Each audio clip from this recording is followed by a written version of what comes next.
기도하겠습니다. 하나님, 오늘도 이 새벽에 우리를 불러주심에 감사드립니다.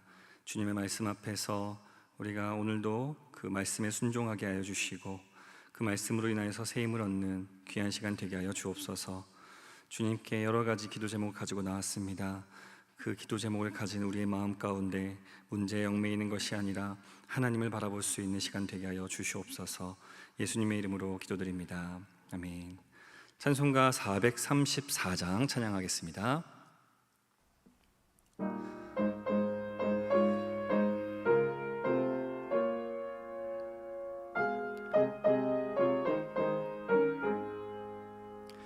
귀하신 친구 내게 계시니 나 주 안에 늘 기쁘다. 그 피가 내 죄 씻으셨으니 나 주 안에 늘 기쁘다. 나 주 안에 늘 기쁘다. 나 주 안에 늘 기쁘다. 주 나와 늘 동행하시니 나 주 안에 늘 기쁘다. 주 내 짐 대신 지시었으니 나 주 안에 늘 기쁘다. 그 생명 버려 나를 구하니 나 주 안에 늘 기쁘다.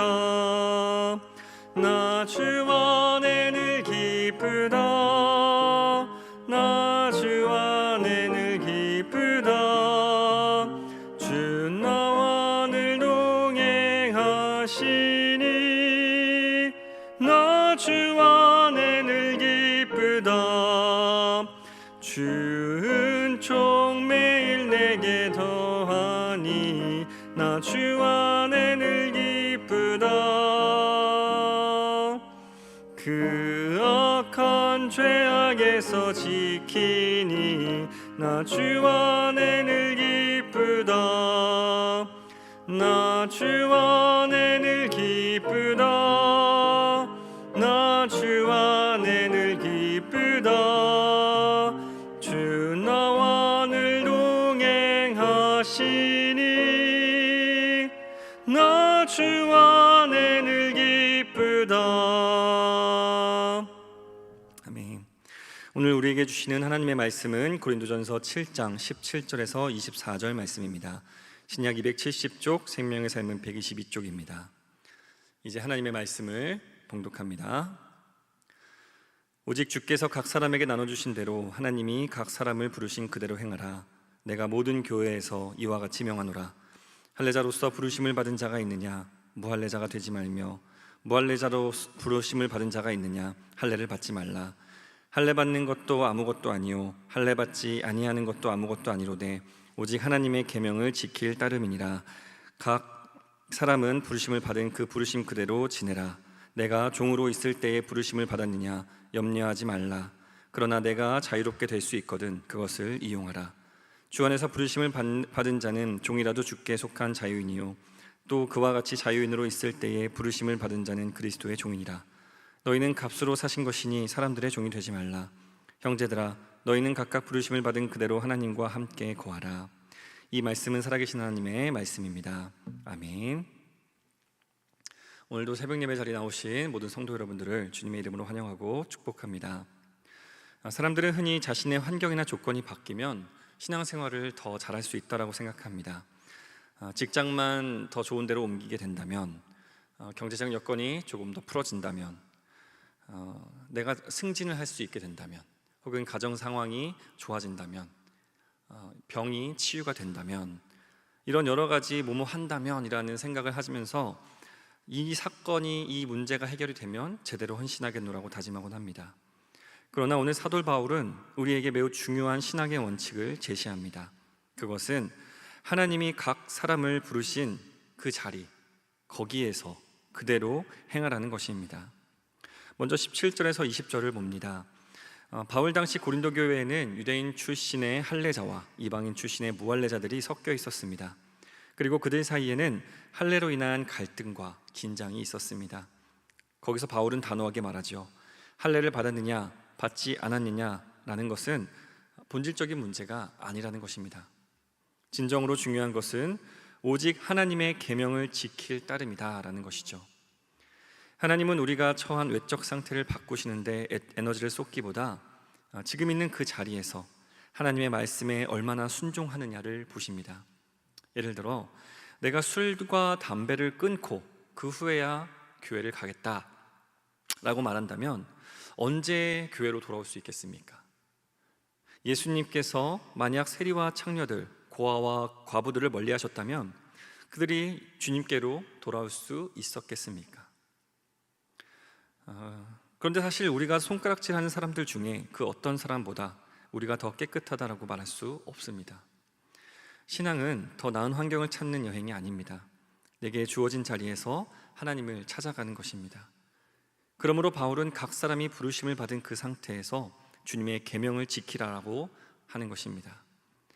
가늠한 여인을 예수님도 정죄하지 않으셨듯이 우리도 누군가를 손가락질해서는 안 되겠습니다. 물론 가늠한 여인도 다시는 죄를 짓지 말고 돌아서야 한다라고 말씀하시죠. 여기서 핵심은 행동을 먼저 돌이키는 것이 중요한 것이 아니라는 겁니다. 주님 앞에 나아가는 것, 그리고 거기서 용서를 받는 것, 그 후에야 행동이 변할 수 있다는 거죠. 깨끗하게 사는 것이 하나님께 나아갈 수 있는 우선적인 조건이 아니라는 겁니다. 예수님께 먼저 나와야 합니다. 그 후에 깨끗한 삶이 따라올 수 있는 것이죠. 이어서 21절부터 23절에는 바울이 사회적 신분인 종과 자유인의 문제를 다루고 있습니다. 로마 사회에서 종과 자유인은 극명한 차이가 있었지만 이 로마가 아닌 그리스도 안에서는 이 구분이 뒤바뀌는 놀라운 영적 반전이 일어납니다. 종으로 부르심을 받은 자는 주님 안에서 해방된 자유인이라고 선언합니다. 그리고 자유인으로 부르심을 받은 자는 이제는 주님께 매인 그리스도의 종입니다. 우리의 정체성은 내가 세상에서 어떤 신분이냐, 어떤 사람이냐, 내가 무엇을 하는 사람이냐, 그것에 따라 결정되지만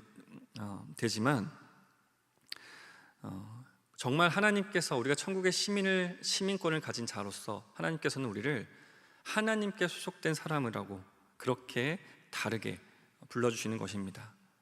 하나님은 새 십자가에서 당신의 명예라는 엄청난 값을 치르고 우리를 사셨습니다. 그리고 우리는 더 이상 사람들의 평가나 세상의 문화, 인정 욕구에 얽매이는 사람들의 종이 되지 말아야겠습니다. 로마 사회에서 자신들의 신분을 그들이 자랑스럽게 여겼다거나 혹은 자신의 신분을 비천한 것으로 여기면서 비굴한 모습으로 주님 앞에 나왔던 그런 사람들이 있었습니다. 하지만 지금 이 사회에서는 무엇이 그것을 대체합니까? 다름 아닌 만몬입니다. 돈이 많으면 교회에서도 평화롭고 떵떵거리고 높은 자리에 설 수 있다고 생각하는 사람들이 있습니다. 하지만 하나님 안에서 그런 조건들은 아무것도 중요한 것이 아닙니다.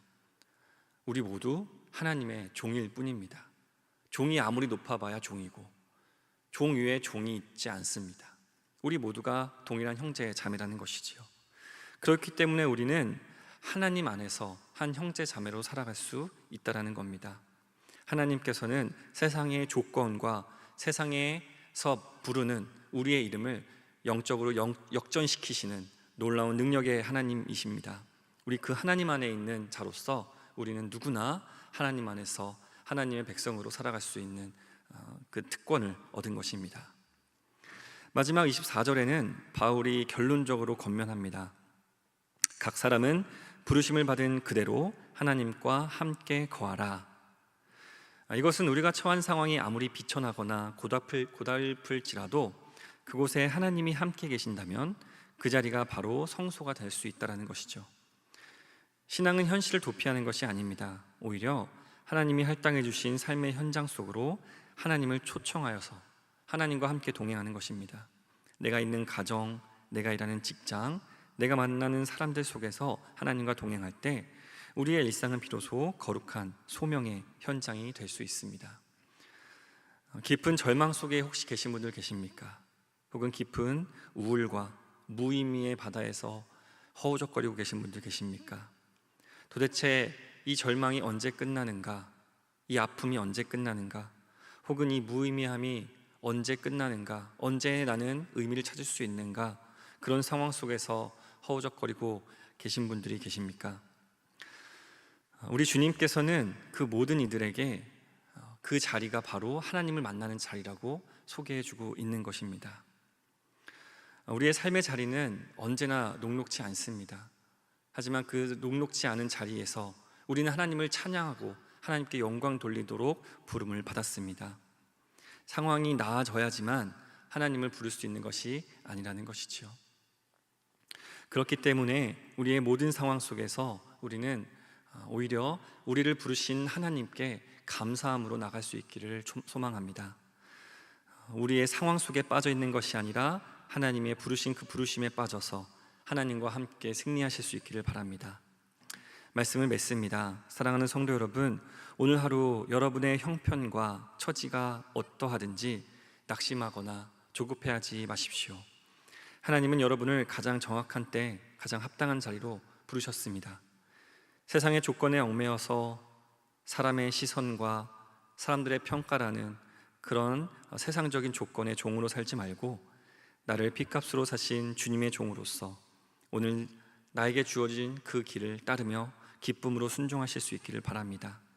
우리가 서 있는 그곳에서 하나님과 깊이 동행하며 주님의 선하심이 나의 삶을 통해 드러나는 그런 복된 하루가 되실 수 있기를 주님의 이름으로 축원합니다. 함께 기도하겠습니다. 하나님 아버지, 이 새벽에 우리를 부르시고 생명의 말씀을 듣게 하시니 감사합니다. 주님, 우리는 때때로 우리가 처한 환경과 조건을 원망하면서 다른 곳에 가면 더 잘할 수 있을 거야 라고 착각하며 살았습니다.